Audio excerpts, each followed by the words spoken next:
ನಾನು 10 ದಿನಗಳಿಂದನೇ ಧರ್ಮಸ್ಥಳದ ವಿರುದ್ಧವಾಗಿ ಏನೋ ಒಂದು ಷಡ್ಯಂತ್ರ ಪ್ರಾರಂಭ ಆಯಿತು. ಧರ್ಮಸ್ಥಳದ ಪಾವಿತ್ರ್ಯತೆಗೆ ವಿರುದ್ಧವಾದಂಥ ಹೇಳಿಕೆಗಳು ಶುರುವಾಯಿತು. ನಾನು ಧ್ವನಿಯನ್ನು ಎತ್ತದೆ. ಯಲಹಂಕ ವಿಧಾನಸಭಾ ಕ್ಷೇತ್ರದಿಂದ 16ನೇ ತಾರೀಕು ನಾವು ಕಾರ್ ರ್ಯಾಲಿಗಳ ಮುಖಾಂತರ ಹೋಗಿ ಧರ್ಮಸ್ಥಳದ ಜೊತೆಯಲ್ಲಿ ನಾವು ಇರ್ತೀವಿ ಅಂತಕ್ಕಂಥ ಮಾತನ್ನು ಹೇಳಿದ್ವಿ. ಮೊನ್ನೆ 16ನೇ ತಾರೀಕು ನಾವು ನಾನು 200 ಅಂತ ಹೇಳಿದ್ದೆ. ನನ್ನ ನಿರೀಕ್ಷೆ ಮೀರಿ 400ಕ್ಕೂ ಹೆಚ್ಚು ಕಾರುಗಳಲ್ಲಿ ಸುಮಾರು 2000ಕ್ಕೂ ಹತ್ತತ್ರ ನಮ್ಮ ಮುಖಂಡರುಗಳು ಭಕ್ತರೆಲ್ಲ ಕೂಡ ಹೋಗಿ ಸ್ವಾಮಿಯ ದರ್ಶನವನ್ನು ಮಾಡಿ ನಾವು ಧರ್ಮಸ್ಥಳದ ಜೊತೆಯಲ್ಲಿರ್ತೀವಿ. ಯಾವುದೋ ವ್ಯಕ್ತಿ ತಪ್ಪಿ ಮಾಡಿದರೆ ಅದು ಶಿಕ್ಷೆ ಆಗಲಿ, ಆದರೆ ಅದನ್ನಿಟ್ಕೊಂಡು ಧರ್ಮಸ್ಥಳದ ಪಾವಿತ್ರ್ಯತೆಗೆ ಧಕ್ಕೆ ತರೋ ರೀತಿಯಲ್ಲಿ ಯಾರೇ ಮಾಡಿದ್ರು ಕೂಡ ನಾವು ಧ್ವನಿಯನ್ನು ಎತ್ತೀವಿ ಅಂತಕ್ಕಂಥ ಮಾತನ್ನು ಹೇಳಿದ್ವಿ. ಇವತ್ತು ಕೆಲವರು ಕಾಂಗ್ರೆಸ್ನ ನಾಯಕರು ಕೂಡ ಹೇಳಿದ್ರು ಇದರಲ್ಲಿ BJPಯವರು ರಾಜಕೀಯವರ ಮಾಡ್ತಾರೆ ಅಂತೇಳಿ. ನಾವು ಯಾವುದೇ BJP ಸಿಂಬಲ್ಲು ಹಾಕ್ಕೊಂಡಿರಲಿಲ್ಲ, BJP ಫ್ಲ್ಯಾಗ್ ಕಟ್ಕೊಂಡಿರಲಿಲ್ಲ, ಎಲ್ಲೂ BJP ನಾಯಕರಿಗೆ ಜೈ ಅಂತಲೂ ಹೇಳಲಿಲ್ಲ. ನಾವು ಭಗವದ್ಧ್ವಜ ಕಟ್ಕೊಂಡಿದ್ವಿ, ಹಿಂದೂ ಧರ್ಮಕ್ಕೆ ಜೈ ಹೇಳಿದ್ವಿ, ಮಂಜುನಾಥ ಸ್ವಾಮಿಗೆ ಜೈ ಹೇಳಿದ್ವಿ. ಇದರಲ್ಲಿ ಯಾವುದೂ ರಾಜಕಾರಣ ಅವರೂ ಮಾಡಬಾರ್ದು, ನಾವು ಮಾಡಬಾರ್ದು. ಇದು ಒಂದು ಧಾರ್ಮಿಕ ಶ್ರದ್ಧಾ ಕೇಂದ್ರ. ಅದಾದಮೇಲೆ ಬೆಳಗ್ಗೆ ನಮ್ಮ ರಾಜ್ಯಾಧ್ಯಕ್ಷರು ಮತ್ತು ಎಲ್ಲ ಶಾಸಕರು ಬಂದರು, ಮತ್ತೆ ದೇವರ ದರ್ಶನವನ್ನು ಮಾಡಿ ಬಂದಿದ್ದೀವಿ. ಇದನ್ನು ಇಲ್ಲಿಗೆ ನಿಲ್ಲಿಸೋದಿಲ್ಲ.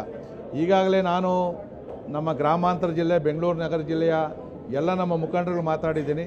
ನಾವೆಲ್ಲ ಕೂಡ ಧರ್ಮಸ್ಥಳಕ್ಕೆ ಹೋಗಬೇಕು ಅಂತೇಳಿ. ಬುಧವಾರದಿಂದ ಆನೇಕಲ್ಲು, ನೆಲಮಂಗಲ, ದೊಡ್ಡಬಳ್ಳಾಪುರ, ಬಾಗೇಪಲ್ಲಿ, ಗೌರಿಬಿದನೂರು, ಚಿಕ್ಕಬಳ್ಳಾಪುರ, ದೇವನಹಳ್ಳಿ ಇಷ್ಟು ಜನಕ್ಕೂ ಮಾತಾಡಿದ್ದೀನಿ. ಇವತ್ತು ನಾನು ನಗರದ ನಮ್ಮ ಶಾಸಕರು ಕೂಡ ಮಾತಾಡ್ತೀವಿ. ಪಕ್ಷಾತೀತವಾಗಿ ಯಾರು ಬೇಕಾದರೂ ಹೋಗ್ಬೋದು, ಧರ್ಮಸ್ಥಳಕ್ಕೆ ತಾವು ಹೋಗಿ ಧರ್ಮಸ್ಥಳದ ಜೊತೆಯಲ್ಲಿ ನಾವು ಇರ್ತೀವಿ ಅಂತಕ್ಕಂಥ ಅಭಿಯಾನ ನಿರಂತರವಾಗಿ ನಡಿಬೇಕು. ಎಲ್ಲಿವರೆಗೂ ಈ ಅಪಪ್ರಚಾರ ನಿಲ್ಲಲ್ವೋ ಅಲ್ಲಿವರೆಗೂ ನಡಿಬೇಕು ಅಂತಕ್ಕಂಥ ವಿನಂತಿಯನ್ನು ಕೂಡ ಈಗಾಗಲೇ ಮಾಡಿಕೊಂಡಿದ್ದೀನಿ.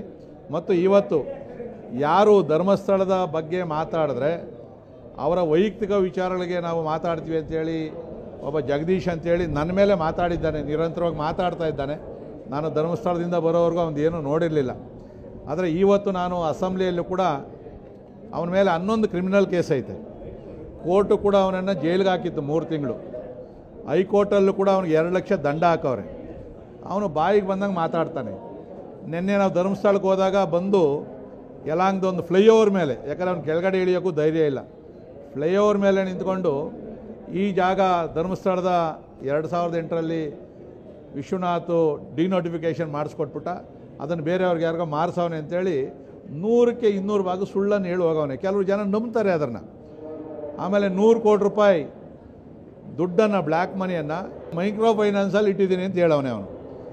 ನಿಮ್ಮ ಮಾಧ್ಯಮದ ಮುಖಾಂತರ ಎರಡೇ ಕೇಳ್ತೀನಿ, ಇನ್ನೂ ಸಾಕಷ್ಟು ಮಾತಾಡೋದೈತೆ, ಮುಂದಕ್ಕೆ ನಾನು ಮಾತಾಡ್ತೀನಿ. ಇವತ್ತು ಪ್ರಿವಿಲೇಜು ಮೂವ್ ಮಾಡ್ತಾ ಇದ್ದೀನಿ. ಯಾಕಂದರೆ ನಾವು ಅಸೆಂಬ್ಲಿಯಲ್ಲಿ ಮಾತಾಡಿರೋದನ್ನು ಅವನು ಹೊರಗಡೆ ಮಾತಾಡಿದಾಗ ನನ್ನ ಹಕ್ಕುಗಳಿಗೆ ಚ್ಯುತಿಯನ್ನು ಬಂದಿರೋದ್ರಿಂದ ನಾನು ಇವತ್ತು ಸನ್ಮಾನ್ಯ ಸಭಾಧ್ಯಕ್ಷರ ಮುಖಾಂತರ ಹಕ್ಕುಚ್ಯುತಿಯನ್ನು ಮಂಡಿಸ್ತಾ ಇದ್ದೀನಿ. ಡೆಫರ್ಮೇಷನ್ ಕೇಸ್ಗೆ ಹೋಗ್ತೀನಿ, ಕ್ರಿಮಿನಲ್ ಕೇಸ್ಗೆ ಹೋಗ್ತೀನಿ, ನಾನು ಕೋರ್ಟ್ಗೆ ಹೋಗ್ತೀನಿ ಅವನ ವಿರುದ್ಧವಾಗಿ.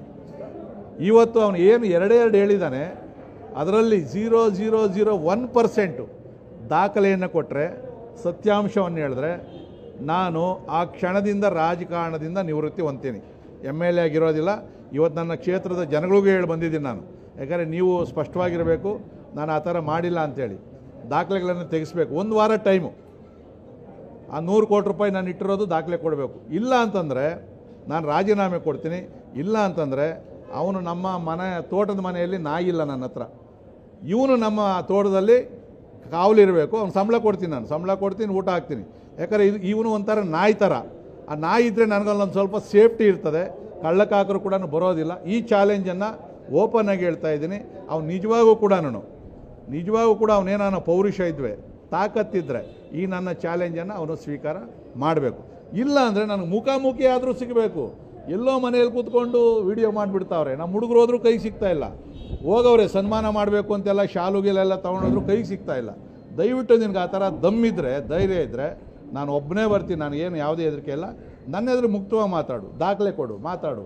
ಇದನ್ನು ಬಿಟ್ಬಿಟ್ಟು ಮುಖ್ಯಮಂತ್ರಿಗಳು ಕೊಲೆ ಮಾಡೋರು ಅಂತೇಳಿ ಅವನೊಬ್ಬ ಹೇಳ್ತಾನೆ. ಒಬ್ಬ ರಾಜ್ಯದ ಮುಖ್ಯಮಂತ್ರಿ ಬಗ್ಗೆ ಮಾತಾಡ್ತಾರೆ ಅಂದರೆ ಅವರು ಕಾಂಗ್ರೆಸ್ ಮುಖ್ಯಮಂತ್ರಿ ಅಲ್ಲ, ನಮಗೂ ಮುಖ್ಯಮಂತ್ರಿನೇ. ಒಬ್ಬ ಮುಖ್ಯಮಂತ್ರಿ ಮಾತಾಡಬೇಕು ಅಂದರೆ ಅವ್ರ ವಿರುದ್ಧ ಮಾತಾಡಬೇಕಾದ್ರೆ ನಾವು ಇಷ್ಟೊತ್ತಿಗೆ ರಾಜಕೀಯ ಮಾಡ್ಬೋದಾಗಿತ್ತಲ್ಲ, ತನಿಖೆ ಆಗ್ಬೋದು ಅಂತೇಳಿ. ಈಗಲೂ ಈ ಸರ್ಕಾರ ಸುಮ್ಮನೆ ಕಣ್ಣು ಮುಚ್ಕೊಂಡು ಕೂತ್ಕೊಂಡೈತಲ್ಲ. ಅದನ್ನೇ ಮುಖ್ಯಮಂತ್ರಿಗಳು ಹೇಳಿದ್ದು, ನಿಮ್ಮನ್ನೇ ಕೊಲಗಾರ ಅಂತ ಹೇಳ್ತಾವ್ರೆ, ಅಂಥವ್ರು ನೀವು ಬಿಡ್ತಾ ಇದ್ದೀರಿ ಅಂತೇಳಿ. ಇವತ್ತು ನಾವು ಅಸೆಂಬ್ಲಿಯಲ್ಲೂ ಕೂಡ ಅದ್ರ ಬಗ್ಗೆ ನಾವು ಮಾತಾಡ್ತೀವಿ. ಧರ್ಮಸ್ಥಳದ ಜೊತೆಯಲ್ಲಿ ಕೂಡ ನಾವು ಇರ್ತೀವಿ. ಮಾಧ್ಯಮದವರಿಗೆ ನಾನು ನಿಮ್ಮ ಮುಖಸ್ತುತಿ ಮಾಡ್ತಾ ಇಲ್ಲ, ನಾವು ಅತ್ಯುತ್ತಮವಾಗಿ ಅದನ್ನು ನಿಜಾಂಶವನ್ನು ಮಾಡಿದಿರಿ. ಇಡೀ ರಾಜ್ಯದ ದೇಶದ ಜನತೆಯ ಭಕ್ತರಲ್ಲಿ ಏನೊಂದು ಆತಂಕ ಇತ್ತು, ಆತಂಕವನ್ನು ಮಾಧ್ಯಮಗಳು, ಎಲ್ಲ ಮಾಧ್ಯಮಗಳು, ಪತ್ರಿಕೆಗಳು ಕೂಡ ಅದನ್ನು ಬಿಂಬಿಸಿದಿರಿ. ನಿಮಗೂ ಕೂಡ ಮಂಜುನಾಥ ಸ್ವಾಮಿ ಒಳ್ಳೆಯದಾಗಲಿ ಅಂತೇಳಿ ಅಲ್ಲಿ ಸಂಕಲ್ಪ ಮಾಡ್ಕೊಂಡು ಬಂದಿದ್ದೀವಿ.